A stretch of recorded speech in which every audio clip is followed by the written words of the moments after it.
বলছিলাম রমজান মাসের বাহিরেও জুমার দিনে আল্লাহ পাক রব্বুল আলামিন বিভিন্ন বান্দাদের গুনাহ খাতা মাফ করে থাকেন। তো রমজানে তো আরও বেশি পরিমাণে মাফ করবেন, যে রমজানে গুনাহ মাফের ঘোষণাই দেওয়া হয়েছে এবং আমলের ব্যাপারে অনেক অফারের কথা শোনানো হয়েছে। এরপরেও রমজান পেয়ে যদি কেউ গুনাহ মাফ করাতে পারে তাহলে তার বিরুদ্ধে 3 জনের বদদোয়া চলে যাবে, ঠিক কিনা? 3 জনের বদদোয়া যদি আমার আপনার বিরুদ্ধে চলে যায় তাহলে কঠিন কিনা মুক্তি পাওয়াটা। এজন্য বিশেষভাবে রমজানের যে কটা দিন বাকি আছে খুব মূল্যায়ন করা, এই মহান 3 জনের বদদোয়া বিপরীতে যেন আমার অবস্থান না হয় এই ব্যাপারে খুব খেয়াল করা। 3 জন কে কে বারবার বলা হয়েছে, কে কে? গত আগের জুমা মনে হয় বলেছি, ওই যে নবীজি মেম্বার উঠে বলেছিলেন আমিন, আল্লাহ তাআলা বদদোয়া পাঠাইছেন। কার মাধ্যমে পাঠাইছেন? জিবরিল আমিনের মাধ্যমে। আমিন বলেছেন কে? নবীজি। কয়জনের বদদোয়া হল? বুঝে আসছে? আবার এই 3 জনের যদি অবস্থান আমাদের বিরুদ্ধে চলে যায় আমাদের মুক্তি পাওয়ার কোনো সম্ভাবনা আছে? এজন্য খুব চৌকান্না থাকা, যে কটা দিন রমজানের বাকি আছে এই মহা 3 জনের অবস্থান যেন আমাদের বিরুদ্ধে চলে না যায় এ ব্যাপারে খুব খেয়াল রাখা, সতর্ক থাকা, সতর্ক হয়ে পদক্ষেপ নেওয়া এই রমজান মাস। আল্লাহ আমাদের তৌফিক দান করেন। তো আমি গত জুমায় বলেছিলাম যে যাকাত ফিতর নিয়ে বিস্তারিত মাসালা আমরা আজকে শুনব। এই জন্য আজকে আমরা লম্বা চড়া কোনো ভূমিকাতে যাব না, সরাসরি এর ভিতরে মাসলা মাসাইল ব্যাপারে আলোচনা আমরা আজকে শুনবো ইনশাআল্লাহ। তো প্রথম কথা হলো, সম্পদের হক যদি আদায় করা হয় আল্লাহ তাআলা সম্পদের মধ্যে বরকত দিবেন, এটা আমরা গত জুমায় শুনেছি। কিতাবের মধ্যে আসছে, কোরআনের শানে নুজুলের মধ্যে বর্ণিত হয়েছে, হযরত সালাবা ইবনে হাতিব এক মুসলমান সাহাবী ছিল, নবীজির কাছে এসে দোয়া করেছেন, ইয়া রাসূলুল্লাহ আপনি আমার সম্পদ বাড়ার জন্য দোয়া করেন। তখন নবীজি বলেছেন যে এটা তো কোনো সম্পদ না সম্পদ বাড়ার জন্য দোয়া করা, বরং অল্প সম্পদ থাকবে আর আল্লাহ শুকরিয়া আদায় করবে, এটা বেশি প্রিয় অঢেল সম্পদের মালিক হয়ে সম্পদের হক আদায় না করা থেকে। ব্যাস 1 নম্বর জবাব দিলেন নবী। কিন্তু উনি কিছুদিন পর আবার এসে নবীকে বললেন, হে আল্লাহর রাসূল আপনি আমার সম্পদ বাড়ার জন্য দোয়া করেন। এবং নবীজি বললেন, এটা তুমি কি আমার মতো থাকাকে পছন্দ করো না? যে আল্লাহ তাআলা আমাকে অফার করেছিলেন আপনি যদি সম্পদ চান পাহাড়কে, পুরো পাহাড়কে স্বর্ণ রূপাদার রূপান্তর করে দিব। শুধু তাই না, পুরা স্বর্ণের পাহাড় আপনার পিছনে পিছনে চলতে থাকবে, আপনি এত সম্পদের মালিক হবেন যাকে মনে চায় সেখান থেকে স্বর্ণ কেটে আপনার দিতে পারবেন। এই মহান অফারও আমি গ্রহণ করি নাই, বরং আমার আশা হলো আমি গরিব অবস্থায় থাকব, গরিব অবস্থায় জীবনযাপন করব, গরিব অবস্থায় দুনিয়া থেকে বিদায় নিব এবং ওয়াহশুরনি ফি যুমরাতিল মাসাকিন, এবং গরিবদের কাতারে আল্লাহ আমাকে উঠাবেন, এটাই আমার চাহিদা। বুঝে আসতেছে? সম্পদের বাড়ুক এই দোয়া নবীজি করতে বেশি প্রস্তুত না, কিন্তু ওই লোক বারবার নবীজিকে পীড়াপিড়ি করেন। আবারও 3য়বারের মতো এসে বলে, ইয়া রাসূলুল্লাহ আপনি একটু আল্লাহর কাছে বলেন, মানুষ দেখি অনেক মানুষ গরিব অভাবে থাকে, কষ্টে থাকে, তাদের দেখলে আমার মায়া লাগে। আমার যদি অনেক সম্পদ হয় তাহলে আমার সম্পদ থেকে গরিব মিসকিনের পিছনে অকাতরে খরচ করব, অভাবীদের অভাব দূর করব, ভিক্ষুকদের ভিক্ষা বৃত্তি দূর করে দিব, অসুস্থ যারা চিকিৎসা করার পয়সা পায় না তাদেরকে পয়সা দিয়ে চিকিৎসা ব্যবস্থা করে দেব। এরকম বড় বড় ভালো কাজগুলো আমি করব কি থাকলে? সম্পদ থাকলে। এজন্য আল্লাহর কাছে দোয়া করেন যেন আল্লাহ কি করে দেয়? আমার সম্পদ বাড়িয়ে দেয়। দেখেন ও আদা করতেছে কিন্তু নবীর সামনে, সম্পদ বাড়লে সে কি করবে? ভালো কাজগুলো করবে। এবার নবীজি বলেন ঠিক আছে, নবীজির দোয়া ধর্মিস হবে না। নবীজি দোয়া করেছেন আল্লাহ তার সম্পদ আপনি বৃদ্ধি করে দেন। সালাবা সম্পদ বেড়ে গেছে। সম্পদ বেড়ে যাওয়ার পরে তার ব্যবসা ছিল গরু ছাগলের, দুম্বা ভেড়া, এগুলোর খামার ছিল তার। তো এগুলো নবীজি দোয়ার পরে এত প্রজনন হয়েছে, এত বৃদ্ধি পেয়েছে, মদিনায় তার বাড়ি করছিল সেখানে আর এগুলোর জায়গা হচ্ছে না। শহরে জায়গার দাম বেশি, অল্প জায়গা পাওয়া যায়। এই জন্য সে বড় আকারে ফার্ম পরিচালনা করার জন্য মদিনার বাহিরে দূরে কোথাও বিশাল জায়গা নিয়ে সেখানে সে খামারের এই গরু, ছাগল বা ভেড়ার চাষাবাদ শুরু করেছে। তো এখান থেকে দূরে হওয়ার কারণে মসজিদে নববীতে আসা একটু মুশকিল হয়। এই জন্য শুধু সে প্রতিদিন জোহর এবং আসর এই 2 ওয়াক্ত নামাজ নবীজির পিছনে মসজিদে এসে পড়তেন, আর বাকি নামাজগুলো তার বাড়িতে ঘরেই পড়তেন। এভাবে কিছুদিন গেল, আরও তার ব্যস্ততা বেড়ে গেল, সম্পদ আরও বেড়ে গেল। এখন সে আর সারাদিন একবারও আসে না, শুধু শুক্রবারে জুমার নামাজ পড়তে আসে। এর কিছুদিন পরে সম্পদ আরও এত বেশি হয়েছে, ব্যস্ততা তার এত বেড়ে গিয়েছে, জুমার নামাজ পড়ার তৌফিকও তার আর হচ্ছে না। সে এখন জুমাতেও মসজিদে আসে না। তখন নবীজি অন্যান্য সাহাবায়ে কেরামকে জিজ্ঞাসা করলেন, আরে সালাবা কোথায়? যার সম্পদ বাড়ার জন্য দোয়া করেছিলাম, ওই লোকটা কোথায়? তখন সাহাবায়ে কেরাম বললেন, সে তো মদিনায় তার পশু জায়গা হয় না, অনেক দূরে বিশাল জায়গা নিয়ে খামারের প্রজেক্ট করে সেখানে আসে, সেখানেই থাকে। দূরে হওয়ার কারণে, কর্মব্যস্ততা বেড়ে যাওয়ার কারণে এখন আর সে মসজিদে আসতে পারে না। তখন নবীজি তার জন্য 3 বার বদদোয়া করেছেন, ইয়া ওয়াইহা সালাবা, ইয়া ওয়াইহা সালাবা, ইয়া ওয়াইহা সালাবা, 3 বার বলেছেন। সালাসা, যে সালাবা ধ্বংস হয়ে যাক, সালাবা ধ্বংস হয়ে যাক, সালাবার জন্য আফসোস, আমি না করেছিলাম সম্পদ বাড়ার দোয়া করায়ও না। সম্পদ বেশি হওয়ার তুলনায় অল্প সম্পদে যদি তুষ্ট থাকো, তোমার প্রয়োজন পুরা হয়, আল্লাহর শুকরিয়া আদায় করে, এটা তোমার জন্য বেশি কল্যাণজনক। সে বুঝলো না। বারহাল এর কিছুদিন পরে আল্লাহ পাকের পক্ষ থেকে সূরা তাওবার 11 পারার যে আয়াতটা গত জুমায় শুনিয়েছি, যাকাত নেওয়ার বিধান দিয়েছেন। খুয মিন আমওয়ালিহিম সাদাকাতান তুতাহিরুহুম, হে নবী, আপনার উম্মতদের মধ্য থেকে যারা সম্পদশালী, আপনি তাদের সম্পদ থেকে যাকাত ফিতরা গ্রহণ করে গরিব মিসকিনের মাঝে বিতরণ করে দেন। এবার নবীজি সাহাবায়ে কেরামকে জিজ্ঞাসা করে তালিকা করা হয়েছে, কারা কারা ব্যাপক সম্পদের মালিক, অনেক সম্পদের মালিক কারা কারা। তালিকার মধ্যে সর্বপ্রথমে সাহাবার নাম আসছে, এরপর আরো অন্যান্য বিভিন্ন সাহাবায়ে কেরামের নাম আসছে। যারা সম্পদের মালিক, এদের সম্পদ থেকে কি নিতে হবে? যাকাত উসুল করতে হবে। এখন সাহাবায়ে কেরাম সর্বপ্রথম বলি সালাম এক গোত্র, সেখানে গেছেন যাকাত উসুল করার জন্য, ফিতরা উসুলের জন্য। তারা বলে, ভাই আমরা তো এত হিসাব নিকাশ বুঝি না, যাকাত ফিতরা কিভাবে দিতে হবে, নবীজি যেভাবে নিতে বলছেন সেই হিসাব করে আমার সম্পদ থেকে আপনারা বাছাই করে নিয়ে যান, প্রয়োজন একটু বেশি নেন, আমাকে এত পেঁচান বুঝবো না, নিয়ে যান, আমি খুশি থাকি। সুন্দর কথা বলছে না? নবীজির দেওয়া হিসাব অনুযায়ী ওই যাকাত উসুলকারী যে সাহাবায়ে কেরাম, তারা সেখান থেকে যাকাত নিয়ে আসছে। এরপরে গেছে ওই যে ছাগলওয়ালা, দুম্বাওয়ালা, দূরে চলে গেছে, মসজিদে আসে না, এখন সম্পদের জন্য দোয়া করেছিল সালাবা, তার কাছে গিয়ে বলছে যে এই ঘটনা, যাকাতের বিধান বাতিল হয়েছে, যাকাত দাও। সে গড়িমসি করে, আজ নয় কাল দিন দেখিয়া একটু ঝামেলায় আসি, টাকা পয়সা তেমন নাই, এবার ব্যবসা বাণিজ্যের অবস্থা বেশি ভালো না। দেখবেন গরিব, মানে যারা বড় লোক, ওদের কাছে যদি যাকাতের একটা চিঠি নিয়ে যান, মাদ্রাসার পক্ষ থেকে হোক বা কোনো গরিবে যদি যায়, তাদের বক্তব্য শুনলে মনে হয় আমি পকেট থেকে তাকে দিয়ে আসি, তার থেকে নেওয়া ঠিক হবে না। এটা কি বাস্তবতা কিনা বলেন? ঠিক এরকম ওয়াজ দিছে কে? ওই সাহাবা। এই বছর একটু ঝামেলায় আছে, মানে তেমন অর্থ করি একটু খুব বিপদে আছি আর দিল না যাকাত। সাহাবায়ে কেরাম এই অবস্থা তার কাছে বর্ণনা শুনে নবীর কাছে এসে বললেন, ইয়া রাসূলের ঘটনা তো এই, এদিকে আল্লাহ তাআলার পক্ষ থেকে নবীর উপর বিধান নাযিল হয়েছে। 10 নম্বর পারার 18 পৃষ্ঠায় আছে সূরা তাওবা।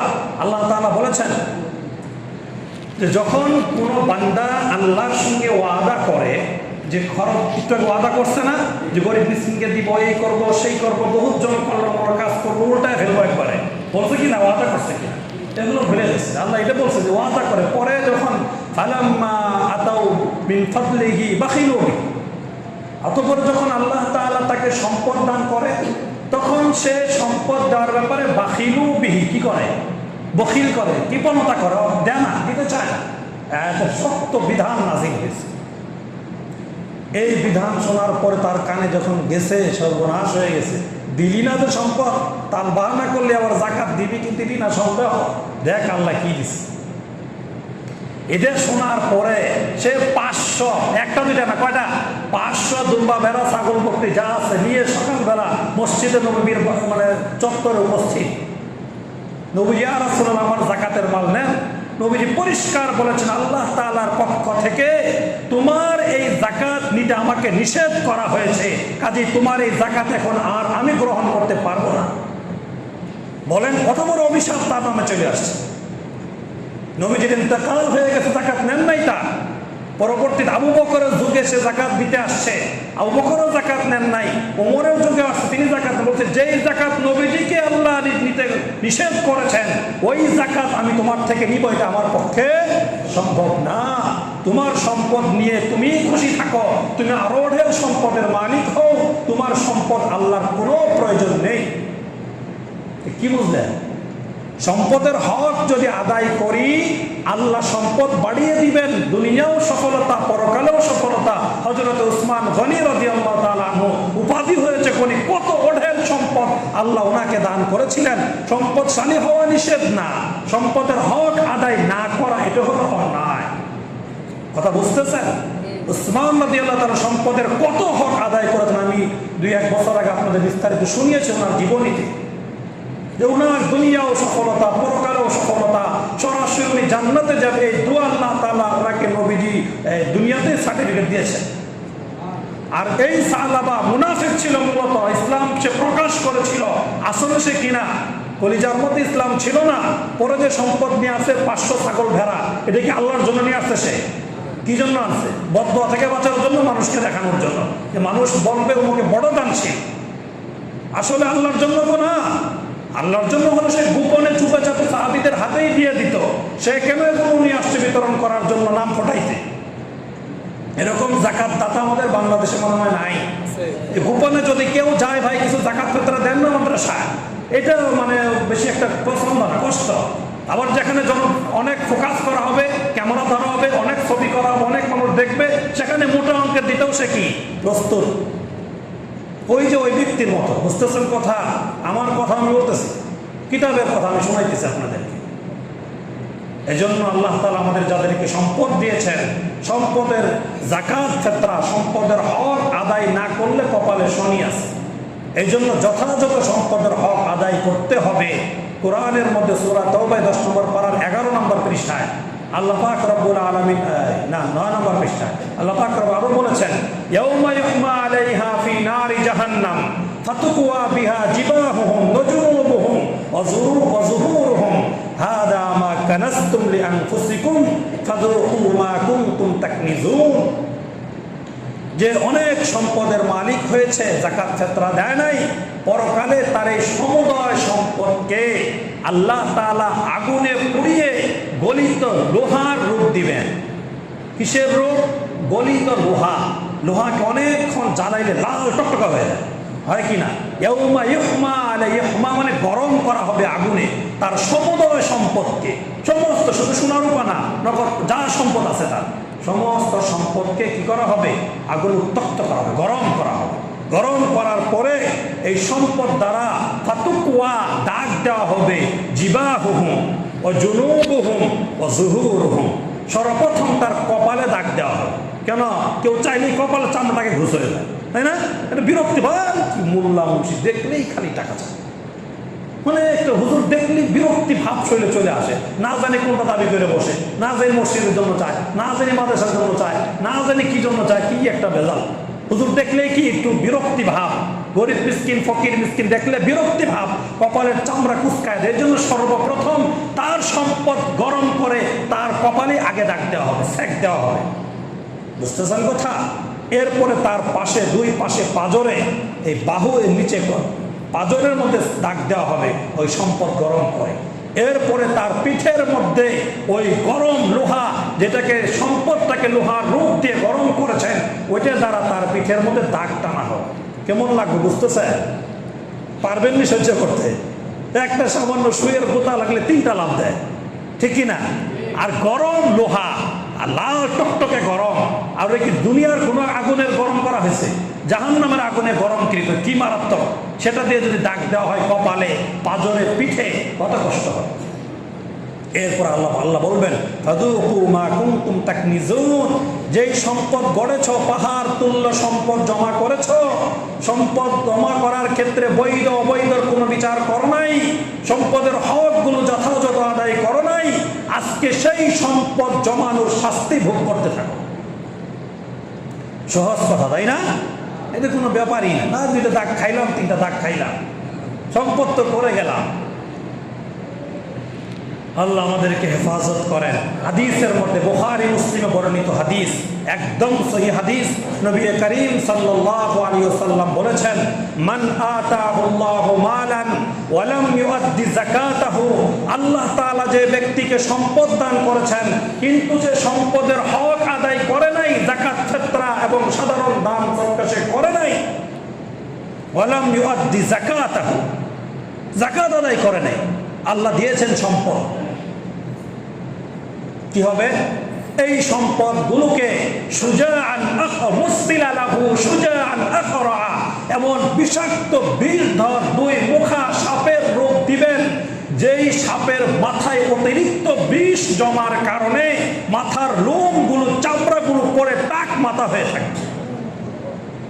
এত বিষধর বিষাক্ত সাপের আকৃতি দিবেন, দুই মাথা, এরপর লেজ থেকে গলার মধ্যে পেঁচিয়ে এই সাপের দুই মাথা দিয়ে তার দুই চোয়ালের মধ্যে, দুই গালের মধ্যে দংশন করতে থাকবে, আর বলবে আনা কানজুকা আনা মালুকা, এভাবে বলতে থাকবে, আমি তোমার গচ্ছিত সম্পদ, আমি তোমার কষ্টার্জিত সম্পদ, যে সম্পদ উপার্জন করার জন্য রমজানে রোজা রাখতে পারো নাই, রমজানের নামাজ আদায় করতে পারো নাই, হালাল হারাম বুঝবার সময় তোমার ছিল না, যাই হোক সম্পদ উপার্জন তো করেছিলে কিন্তু সম্পদের হক আদায় করো নাই, যাকাত ফিতরা দাওনি, আজকে আমি তোমার সম্পদ তোমার গালে দংশন করতেছি।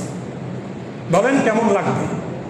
কতটা মায়া, চিন্তা করতে, সাধারণ একটা এই যে কি কয় তেলা পোকা দেখলে মানুষ লাফাইতে থাকে, একটু ছোট্ট বিচ্ছু দেখলে কত ভয় পায়, আর এত মারাত্মক বিষধর সাপ এত কাছে মুখের চোখের সামনে ভয়ঙ্কর চেহারা করে যখন দুই গালে ঠোকর দিতে থাকবে আর বলবে আমি তো তোর ওই সম্পদ। হুজুররা বারবার বলেছে সম্পদের যাকাত দে হিসাব করে, কিন্তু দেই নাই, আমি তোর এই সম্পদ। কত ভয়ানক পরিস্থিতি হবে, আল্লাহ আমাদেরকে হেফাজত করেন। আরো কত কথা কোরআন হাদিসের মধ্যে, যাকাত যদি কেউ না দেয়, ফিতরা যদি না করে, কোরবানি যদি না করে, হজ ফরজ হয়েছে হজ করে না, এই বিধানগুলো যদি পালন না করে, আর সাধারণ দান তো বাদই দিলাম, তার কি পরিস্থিতি হবে? আল্লাহ তাআলা আমাদেরকে তৌফিক দান করেন, সম্পদের হকগুলো যথাযথ হিসাব করে আদায় করার মতো হিম্মত দান করেন, মনোবল দান করেন, যেন সাহস করে এবছর নিয়ত করি না আমার সমুদয় সম্পদের অ্যাকুরেট হিসাব বের করব খাতায় কলমে লেখে, এরপরে পুঙ্খানুপুঙ্খান যাকাত আদায় করব। একবারও তো নিয়ত করা যায় না। হিসাব করার জন্য উলামায়ে কেরাম প্রস্তুত, যে কোনো সময় আসবেন বাস হিসাব করে দেওয়া হবে, কোনো অসুবিধা নেই। আল্লাহ আমাদেরকে যাকাত ছাত্রগুলো যথাযোগ্য হিসাব করে দেওয়ার তৌফিক দান করেন। এবার যাকাতের কিছু মাসআলা শুনি, সময় কম, আজকে একটু লম্বা টাইম আলোচনা করব। আগেই বলে নিলাম, বিরক্ত হইলেও কিছুই করার নাই, আলোচনাগুলো শেষ করতে হবে।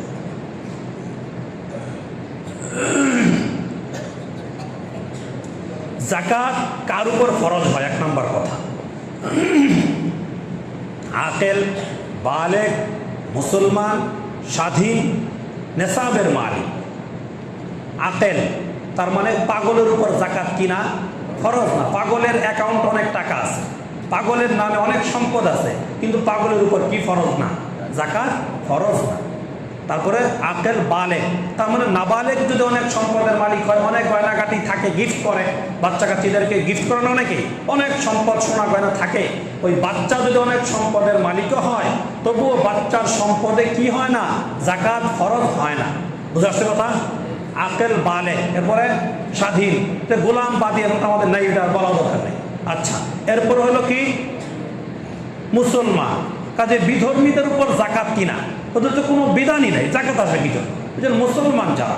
এই এরপরে হলো নেশাবের মালিক হওয়া এবং মুকিম হওয়া। মুসাফির যে অনেক সম্পদের মালিক, কিন্তু সে এখন আছে কোন হালতে? সফরে আছে, উমরার সফরে গেছে 14 দিনের বা 12 দিনের, তো অন্য কোথাও সফরে গেছে, সফরে থাকা অবস্থায় তার উপর যাকাত ফরজ না।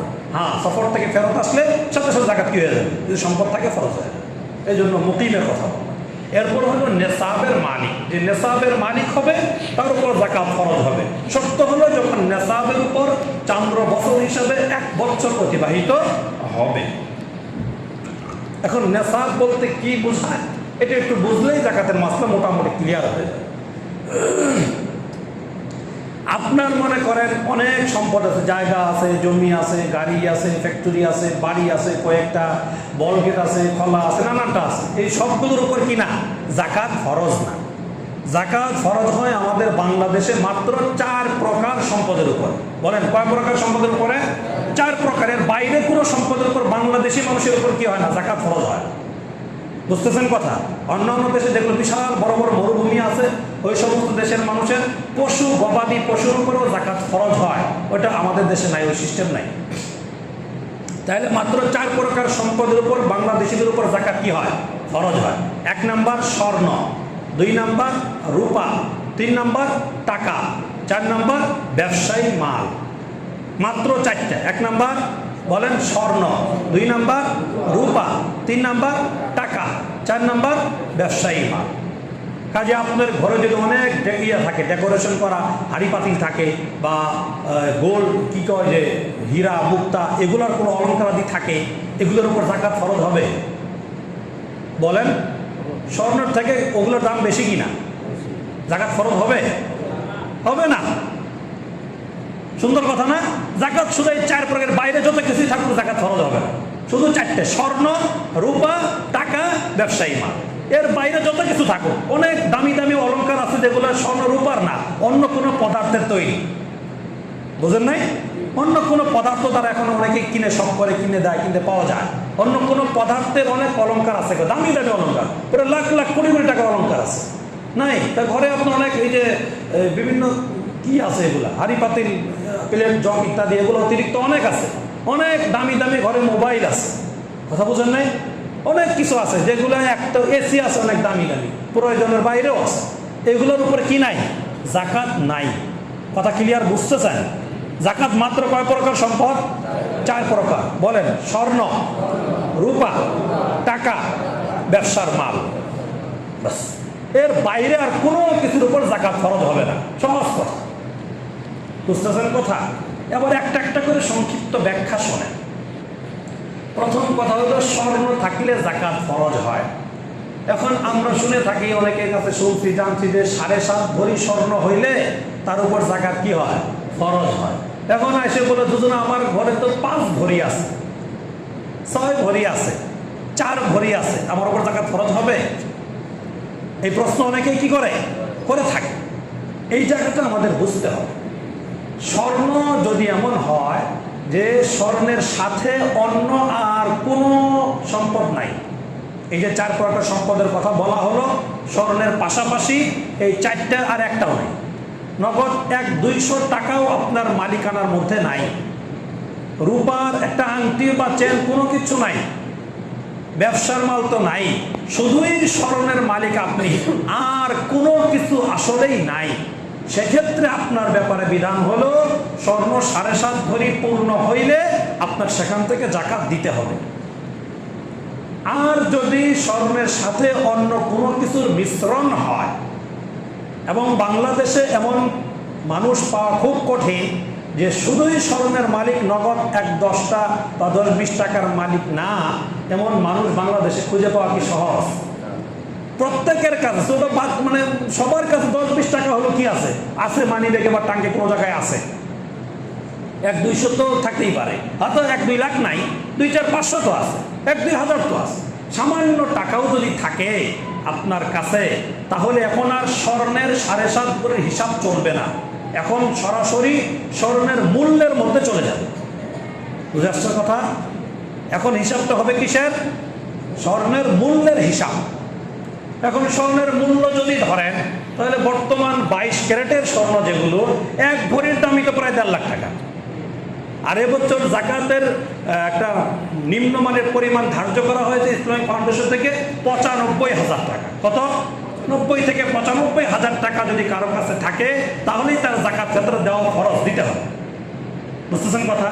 এখন আপনার কাছে মনে করেন 1 ভরি স্বর্ণ আছে, এই স্বর্ণটা অলংকার থাকুক, আপনার কানের দুল, নাকের ফুল, গলার চেন বা হাতের বালা, আংটি, যেভাবেই থাকুক না কেন, আপনার শরীরে ব্যবহার হোক অথবা কোথাও আপনি যত্ন সহকারে রেখে দিয়েছেন, ব্যবহার করছেন না, যেভাবে হোক আপনার মালিকানা থাকলেই হল। স্বর্ণের যাই কোনো স্বর্ণের টুকরা এখনো অলংকার দিয়ে বানানো হয় নাই, এমনও যদি হতে পারে, কোনো অসুবিধা নেই। স্বর্ণ আপনার মালিকানায় যেভাবেই থাকুক, ওইটার মূল্য যদি দেখবেন যতটুক স্বর্ণ আছে, আধা ভরি বা 10 আনা 8 আনা বা 2-1 ভরি যাই থাকুক, ওইটার মূল্য হিসাব করতে হবে। যেহেতু আপনার কাছে নগদ 10-20 টাকা আছে, এই জন্য হিসাব হবে এখন কিসের? স্বর্ণের না, স্বর্ণের মূল্যের। মূল্যের হিসাব করলে সহজে বের হইল, মূল্যের দাম লাখের উপরে চলে যেতেছে, 95,000 অবশ্যই প্লাস হচ্ছে। কাজেই আবার শতকরা হিসাব করে লাখে 2,500 যাকাত হিসাব করে দিতে হবে। এতটুকু কথা ক্লিয়ার বুঝে আসছে? এই হলো স্বর্ণের ব্যাপার।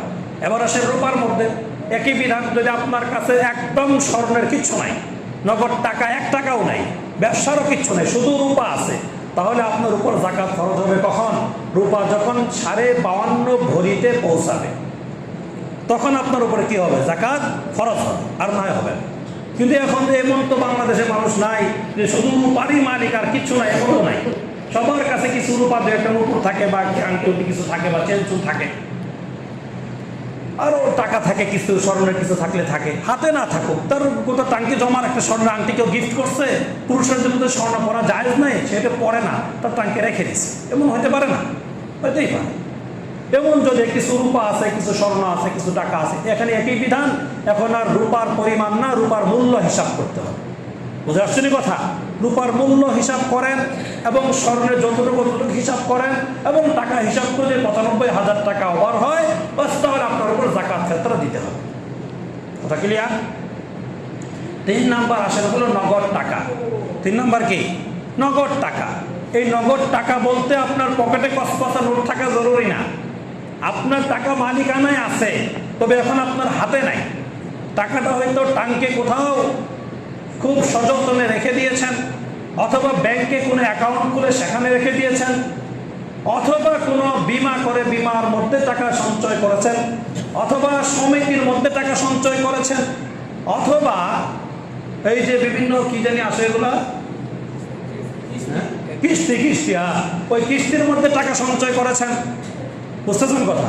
যে কোনোভাবে যদি আপনার টাকা সঞ্চয় করা থাকে, অথবা আপনি কাউকে টাকা ধার দিয়েছেন, ঋণ দিয়েছেন কাউকে, এই সব টাকার মালিক আপনি। হাতে থাকা কিনা জরুরি না, আপনার টাকা হাতে উপস্থিত থাকা কিনা জরুরি না। টাকাগুলো আপনি কাউকে দিয়েছেন ধার, ঋণ দিয়েছেন, ব্যবসার জন্য না, ব্যবসাটা সামনে আসতেছে। যেটা ব্যবসার জন্য দিয়েছেন টাকা, সেটার হিসাব ভিন্ন সামনে আসতেছে। ব্যবসার কথা বলছি না, নগদ টাকা কোনটাকে বলা হবে? যেটা আপনার হাতে আছে, টাঙ্কে আছে, ব্যাংকে আছে, ব্যাংকে আছে, বিমাতে আছে, বা কাউকে ঋণ দিয়েছেন বা বিভিন্ন সমিতির মধ্যে জমা করে রাখতেছেন, যেভাবেই হোক। অথবা আপনি দোকান বা বাড়ি ভাড়া নিয়ে সেখানে সিকিউরিটি মানি হিসাবে দিয়েছেন, অ্যাডভান্স দিতে হয় না বিভিন্ন জায়গায়? অ্যাডভান্স 2 রকম হয়ে থাকে। একটা হলো এই টাকাটা আপনার থেকে যে নিল, মাসে মাসে আপনার ভাড়া থেকে কিছু অংশ ওখান থেকে কর্তন হবে, তাহলে এটার যাকাত আপনাকে দিতে হবে। এটা যার ঘর ওই লোক যাকাত দিবে, এটা ওই টাকার মানে ওই লোকে হয়ে গেছে। আর যেটা হলো যেখান থেকে ভাড়া আপনি মাসে মাসে ক্লিয়ার করেন, সেখান থেকে কাটার চুক্তি হয় নাই, ওটা শুধু জামানত রাখছে তার কাছে, তাহলে ওটার যাকাত আপনাকে দিতে হবে। বুঝতেছেন? এই জন্য খাতার মধ্যে পয়েন্ট ওয়ারে লিখতে হয় যে আমার সম্পদ কোথায় কোথায় কিভাবে আছে। পয়েন্ট ওয়ারে লিখলে এরপরে হিসাব করলে সহজ। এই হলো নগদ টাকার বিষয়। সব মিলিয়ে যদি আপনার 95,000 প্লাস টাকা থাকে, তাহলে আপনার উপর যাকাত কি হয়ে যাবে? ফরজ হয়ে যাবে, দিতে হবে, ফিতরা তো দিতেই হবে। এরপর 4 নম্বর আসেন হলো ব্যবসায়ী পণ্য। 4 নম্বর কি? ব্যবসায়ী পণ্য। ব্যবসায়ী পণ্য মানে কি? ওখানে একটা কথা বলতে ভুলে গেছি, সেটা হলো সোনা রূপা যেগুলো আছে, এগুলার দাম ধরবেন কোনটা? কেনার দাম না, বিক্রির দাম। বিক্রি করতে গেলে কেনার তুলনায় একটু কম দাম কিন্তু পাওয়া যায়। কেনার দামে কি বেটারা নেয়? দোকানদাররা নেয় না। মোটামুটি 18% বা 20% কমে তারা নেয়। এই জন্য কথাটা, যদি 22 ক্যারেটের স্বর্ণ থাকে আপনার ঘরে, ওটার নতুন কেনার দাম যদি থাকে হলো 1.5 লাখ টাকা, ওখান থেকে 20% মাইনাস দিয়ে যে দাম থাকবে ওইটা ধরতে হবে আপনার। বুঝে আসছে কথা? ব্যবসায়ী পণ্য দ্বারা কি বোঝায়? ব্যবসায়ী পণ্য দ্বারা উদ্দেশ্য হলো আপনি যে পণ্যটা কিনেছেন এই নিয়তে যে পরবর্তীতে দাম বাড়লে এটা বিক্রি করে দিবেন, বাস ওইটাই ব্যবসায়ী পণ্য। এখন যে হোক, আপনি মুরগি কিনেছেন, দাম বাড়লে মুরগি বিক্রি করে দিবেন, বাস এই মুরগির দামগুলো ধরতে হবে, হিসাবে আসতে হবে, পুরা মুরগির মূল্য জাকাতের মধ্যে আসবে। এটা কি পণ্য হয়ে গেছে? এটা খাওয়ার জন্য কিনেন না, কি জন্য কিনেছেন? বিক্রির জন্য, ব্যবসায়িক পণ্য হয়ে গেছে।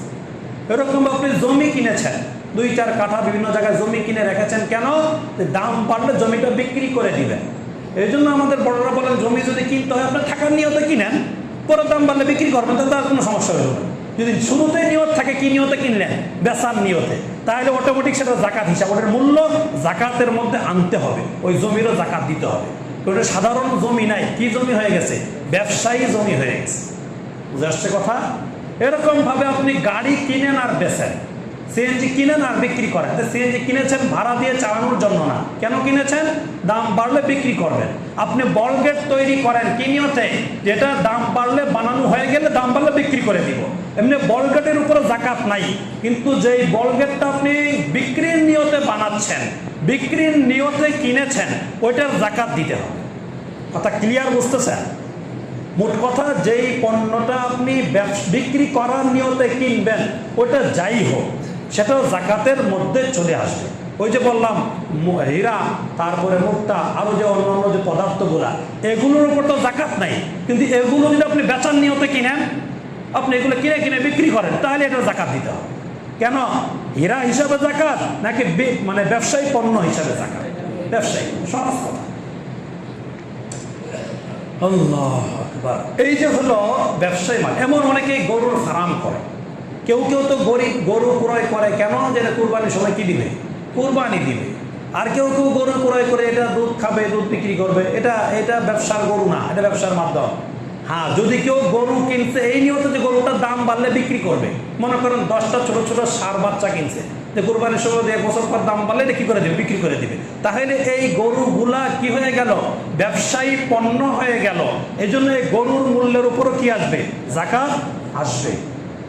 বুঝতেছেন কথা? এই যে ব্যাখ্যা দিলে তো অনেক, এই যে নিজেরাই বোঝেন যে এই জিনিসটা বেচার নিয়ত কিনা হয়েছে, সেটার জাকাত দিতে হবে। সোজা কথা। যেগুলো ব্যবসার মাধ্যম, বিক্রির নিয়তে কিনেন নাই, ওইটা খাটাইয়ে আপনি পয়সা উপার্জন করবেন, সেটার উপর জাকাত নাই। আপনি 3টা মিশু গাড়ি কিনে ভাড়া দিয়েছেন 3 লাখ টাকা দিয়ে, বিক্রির নিয়তে কিনেন না, এখান থেকে প্রতিদিন আপনাকে টাকা দিবে, এটা দিয়ে আপনার সংসার চালাবে, তাহলে মিশুর মূল্যের উপরে কি নাই? জাকাত নাই। আপনি বল গেট বানিয়েছেন 2 কোটি টাকা দিয়ে, কেন বানিয়েছেন? এটা নদীতে চলবে, ভাড়া মারবে, আমি মাসে মাসে টাকা পাবো। তাহলে বল গেটটা ব্যবসার পণ্য না, এটা ব্যবসার মাধ্যম। এই জন্য বল গেটের মূল্যের উপর জাকাত আসবে না, যে প্রফিট হবে, লাভ হবে, সেটার উপর জাকাত আসবে। বুঝতেছেন কথা? এরকম ইট খোলা বানাইতে যে জিনিসগুলা লেগেছে, মনে করেন মেশিনারি, হাবি জাবি যা, এগুলোর উপর জাকাত নাই। তবে ইট বানানোর জন্য যে কয়লা কিনেছেন, এটার উপরে জাকাত নাই। তবে ইট পোড়ানোর জন্য, এই যে কাঁচা মাটি যে কিনেছেন, মাটি কিনেছেন কিসের জন্য? ওটা পুরায়ে ইট বানায় বিক্রি করার জন্য। মাটিটা কি হয়ে গেছে? এখন ব্যবসায়ী পণ্য হয়ে গেছে। কাজে কাঁচা মাটি কি পরিমাণ আছে খলায়, সেটার একটা দাম হিসাব করে বের করতে হবে। পুরানো মাল কি পরিমাণ আছে, ওটার একটা দাম হিসাব করে বের করতে হবে। পুরাটার মূল্য, যেটা কাঁচা মাল হোক অথবা পাকা মাল হোক, ওইটার মূল্য হিসাব করে যা আসে সেটা হলো জাকাতের মাল। ওটা ব্যবসার জন্য করেছেন, এটা ওটার জাকাত দিতে হবে। কথা বুঝতেছেন? এইভাবে জাকাতের মৌলিক হিসাব আমাদের করতে হবে। আরো খুঁটিনাটি বহু আছে, সেগুলো আমরা জিজ্ঞাসা করব। মোটা কথাগুলো বলে দিলাম। এই 4 প্রকারের বাইরে কোনো সম্পদের উপর জাকাত ফরজ হয় না। কাজে ঘাবড়ানোর কোনো কারণ। এরকম ভাবে আপনার মনে করেন বাড়ি আছে, ফ্ল্যাট আছে কয়েকটা, যে ফ্ল্যাটগুলো আপনি করে রেখেছেন কেন? যে এখান থেকে মাসে মাসে ভাড়া আসবে, সেটাতে আপনার সংসার চালাবেন, ওই ফ্ল্যাটের উপর কি হবে না? জাকাত আসবে না। হ্যাঁ, আপনি ফ্ল্যাট কিনেছেন 20 লাখ টাকা দিয়ে, 1 বছর পর সেটার দাম বাড়বে, কমপ্লিট করে সেটা আপনি বিক্রি করবেন 40 লাখ টাকায়, ওই ফ্ল্যাটের উপর জাকাত আসবে। কিন্তু সেটা দিয়ে আপনি ভাড়া খাবেন না, ওইটা আপনি বেচার নিয়তে কিনেছেন, এই জন্য সেটার জাকাত দিতে হবে। কথা বুঝে আসতেছে? এই হলো জাকাতের। জাকাত দিবেন কাকে? জাকাত দেওয়ার সর্বোত্তম খাত হলো বর্তমান বাংলাদেশে এই সকল কওমি মাদ্রাসাগুলো, সর্বোত্তম খাত এগুলো। সর্বোত্তম কেন বললাম? আজকাল দেখা যায় অনেকেই যারা, আমি মানে যদি খারাপ ধারণা হয় তাহলে আমাকে মাফ করবেন, তা আমি যতটুকু শুনেছি সেটার উপর ভিত্তি করে বলছি, যে অনেকেই যে টাকা উঠায়, মানে মহল্লার ভিতরে অপরিচিত লোকজন টাকা উঠায় 100, 200, 500, 1000, এই টাকাগুলো নিয়ে নাকি কিছু টাকা হইলে সুদের ওপর লাগায় দেয়। আমি শুনেছি, আমি জানি না, শোনা কথা বলতেছি, বুঝতেছেন কথা? সত্য মিথ্যা আমাদের আপনারা ভালো জানবেন। 2-5 লাখ টাকা জাকাতের উঠায় অনেক কষ্ট করে বাড়ি বাড়ি ঘুরে ঘুরে, রোজাও রাখে না, টাকা উঠানোর পরে টাকাটা কোথায় নিয়ে লাগায়? সুদে লাগায়। তাহলে বলেন আপনি কত বড় গোনার কাজ করলেন এই লোককে জাকাত দিয়ে? মুশকিল হলো কিনা?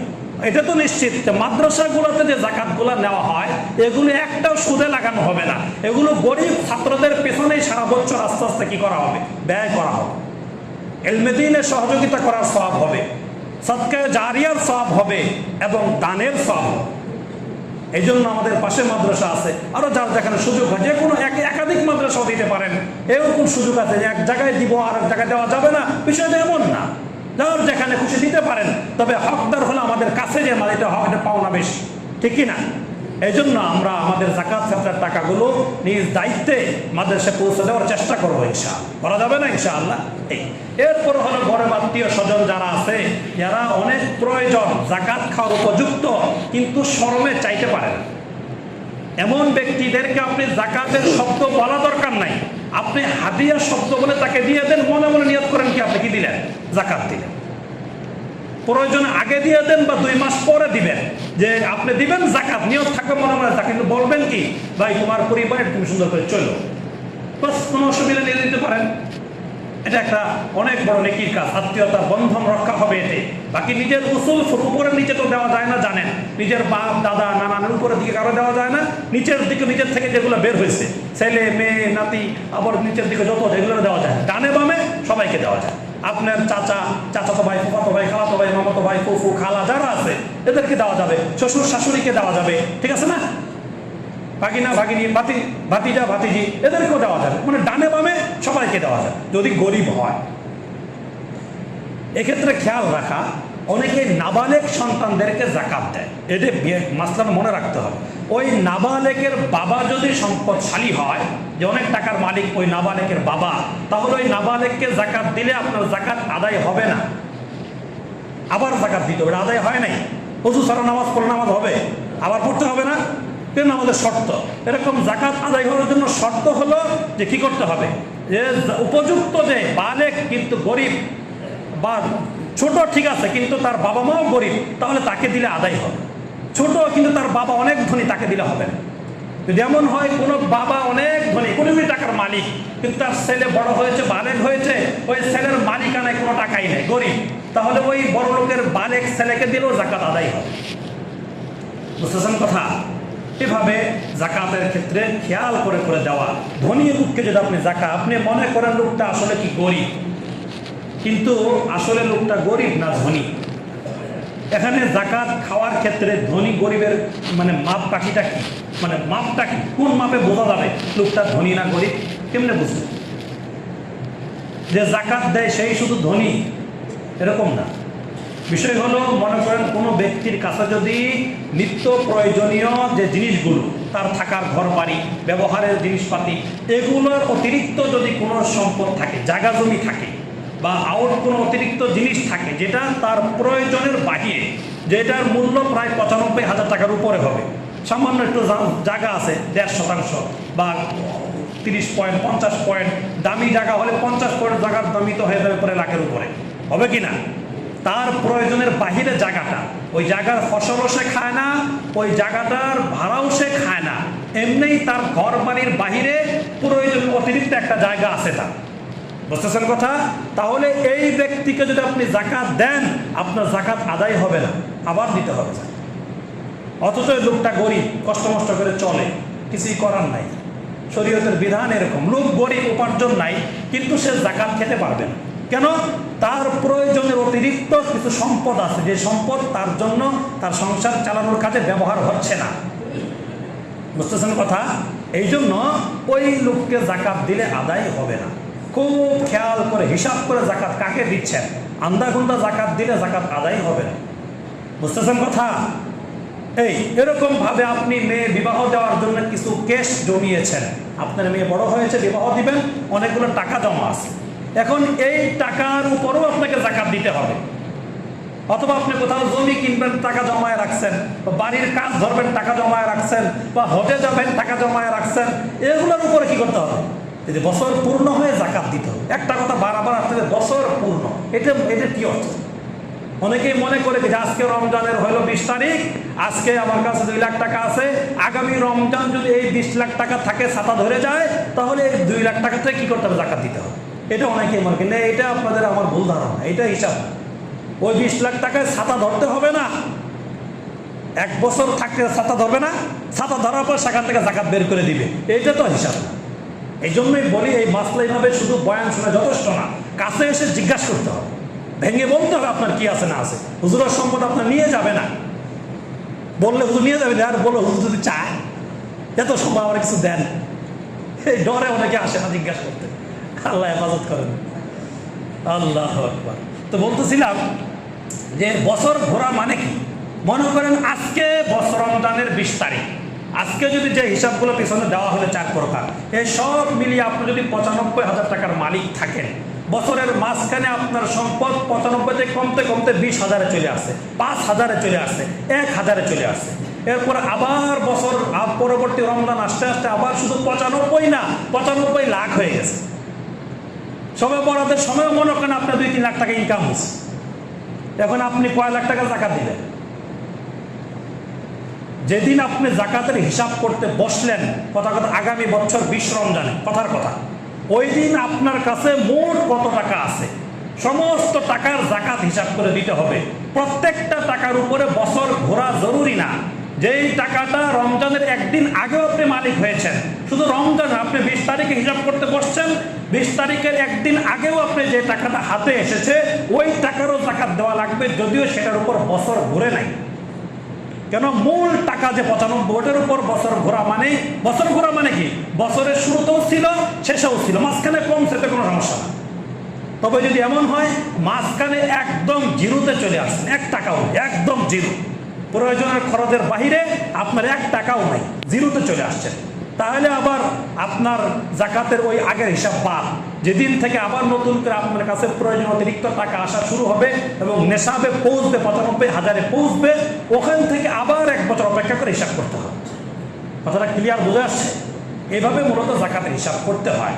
আল্লাহ আমাদেরকে হিসাব করে জাকাত দেওয়ার তৌফিক দান করেন। আর ফেতরা বিষয়টা কত জমায় বলেছি, হিসাব করে সেটা আমরা দিব ইনশাআল্লাহ।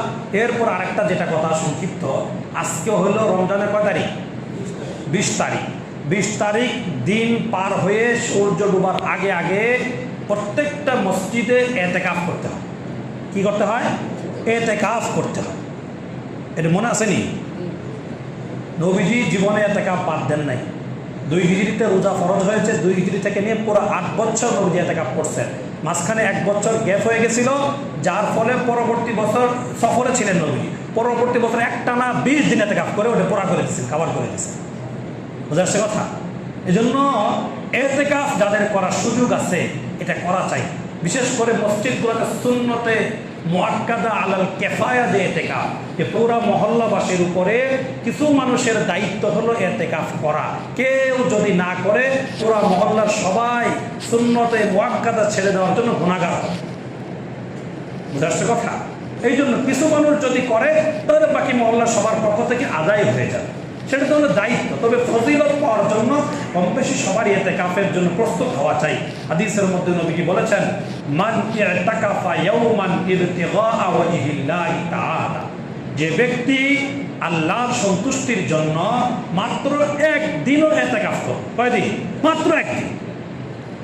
জাআলাল্লাহু বাইনাহু ওয়া বাইনান নার সালাসা হানাদিকা, আল্লাহ তাআলা ওই ব্যক্তি এবং জাহান্নামের মাঝে 3 খন্দকের দূরত্ব সৃষ্টি করে দিবেন। ওয়া কুল্লু খান্দাকিন আবআদা মিম্মা বাইনাল খাফিকাইন, এটাও নবীজি ব্যাখ্যা করে দিয়েছেন। খন্দক মানে আসমান মাটি থেকে আসমানের দূরত্ব যতটুকু, এক একটা খন্দকের দূরত্ব হলো এই পরিমাণ। এরকম 3 খন্দক দূরে চলে যাবে সে আর জাহান্নাম, তো সে জাহান্নামে যাবে? বলেন, জাহান্নামে যেতে পারবে নি সে? এই জন্য ফজিলত হাসিলের জন্য ইতিকাফের নিয়ত করা চাই। অন্য হাদিসে নবীজি বলেছেন, যে ব্যক্তি ইতিকাফ করার কারণে অন্যান্য জনকল্যাণমূলক সওয়াবের কাজগুলো করতে পারলো না, জানাজায় যেতে পারলো না, রোগী দেখার যে নেকি ওই সব হাসিল করতে পারলো ইত্যাদি ইত্যাদি, ওই ব্যক্তিকে কামিলি আজিরিহি, কাজিরি আমিলিহি, যে আমলগুলো বাইরে থেকে করছে ওই ব্যক্তি ইতিকাফ করে ওই নেকি হাসিল করতে পারবে। বুঝে আসছে কথা? অনেক ফজিলতের কথা আছে, এগুলো আমি আজকে বলবো না বিস্তারিত। এতটুকু শুধু বলি, ইতিকাফ পুরুষরাও করতে পারে, নারীরাও করতে পারে। পুরুষরা ইতিকাফ করবে মসজিদে, নারীরা ইতিকাফ করবে যার যার ঘরের ইবাদত করার নির্দিষ্ট জায়গায়। প্রত্যেকের বাসা বাড়িতে 2-1টা রুম থাকলে সব রুমে সে নামাজ পড়ে না, কোনো এক রুমে একটা কোনায় পাটি বা জলচকি বিছিয়ে সেখানে নামাজ আদায় করে। এই মহিলার ইতিকাফ করার জন্য ঘরের একটা কোনা পর্দা দিয়ে আবদ্ধ করে নিবে, ওখানে বসে জিকির আজকার তেলাওয়াত ইত্যাদি যা করা করবে। এটা হলো মহিলাদের ইতিকাফ। বুঝে আসছে কথা? মহিলারা এই পরিমাণ নেকি হাসিল করবে যদি নিজ ঘরে ইতিকাফ করে, মসজিদে না। মহিলারা কোথায় আসবে না? মসজিদে আসবে না। মহিলারা ইতিকাফ করবে নিজ ঘরে, আর পুরুষরা ইতিকাফ করবে হলো মসজিদ।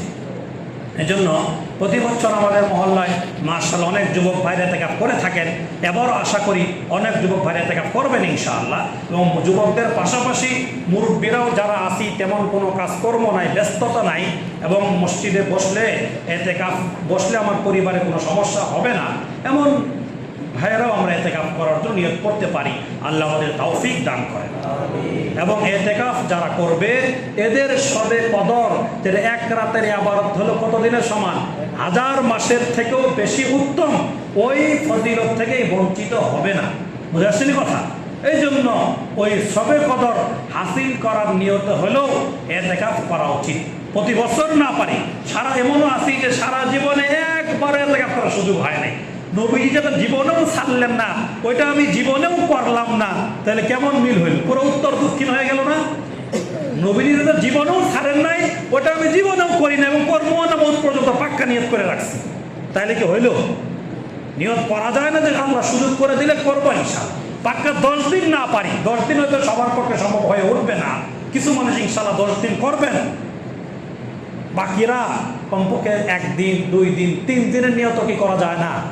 3 দিনও যদি না, কমপক্ষে প্রতিদিন একটা টাইম করি, এই টাইমে ইতিকাফকারীদের সঙ্গে বসে আড্ডাবাজি করবো না। এটা একটা দুঃখজনক বিষয়। প্রতি বছর দেখা যায় ইতিকাফ যারা করে তাদের সঙ্গে আউট লোক এসে বসে আড্ডাবাজি করে, এটা মারাত্মক অন্যায় কাজ, গুনাহের কাজ। ইতিকাফও নষ্ট হবে, মসজিদের আদবও নষ্ট হবে, এতে সওয়াবের পরিবর্তে গুনাহ হবে। মেহেরবানি করে এই কাজটা কেউ করবো না। আমাদের সুযোগ ইতিকাফে বসবো, না হয় ওদেরকে ডিস্টার্ব করবো না। বাহির থেকে এসে ইতিকাফকারীদেরকে ডিস্টার্ব করা হয়, বা ইতিকাফকারীদের মধ্যেও কেউ কেউ এরকম থাকে নিজেরা অন্যদের মধ্যে বিশৃঙ্খলা তৈরি করে, না, এটা মেহেরবানি করে করবো না ইনশাআল্লাহ। এত মহতি কাজ, এত বড় নেকির কাজ আমরা করব, আল্লাহ আমাদের তৌফিক দিবেন। কাজের সম্পূর্ণ আদব রক্ষা করে করতে হবে। এবং ইতিকাফের জন্য রোজা রাখা শর্ত। সুন্নতে ইতিকাফের জন্য কি রাখতে হবে? রোজা থাকতে হবে। রোজা যে রাখে না সে ইতিকাফ করবে না, তার ইতিকাফ সুন্নত হবে না, সে এমনি আসতে পারে নফল হিসাবে। বুঝে আসছে কথা?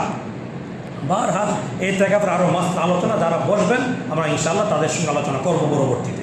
আল্লাহ তাআলা আমাদের কথাগুলো সুন্দরভাবে বুঝে আমল করার তৌফিক দান করেন। সকলে বলে আমিন।